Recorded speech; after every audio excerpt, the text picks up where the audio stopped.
Hi, I'm Fritz JT Sarmiento. So I'm a QA/QC lead for the South Luzon projects. We are ensuring na yung quality ng bahay is de kalidad na natatapos throughout the construction stages. So nandun din yung role na yung bahay is dapat within quality and as per specifications, standards, prior to turnover to vecinos.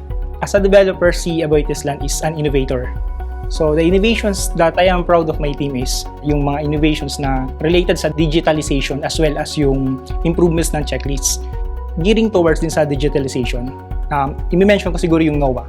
So yung NOAA kasi is ongoing platform namin na magamit siya during inspection paperless. Advantages ng NOAA is tinitingnan namin yung paperless inspection. So doon namin tinitingnan na mas mapabilis yung inspection namin.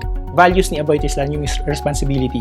So anchored kami doon sa values na yun na in-ensure namin na less waste, digital, mas madali yung analysis ng data.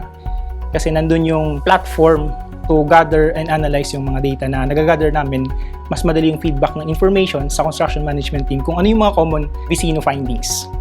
So for the precast system, mas napapabilis yung construction as well as yung efficiency ng inspections kasi pinabricate siya bago kinasa dun sa site. Less human intervention yung system na yun. And then yung turnover rate, syempre, mas mabilis yung mas quality yung yung i-deliver natin na products.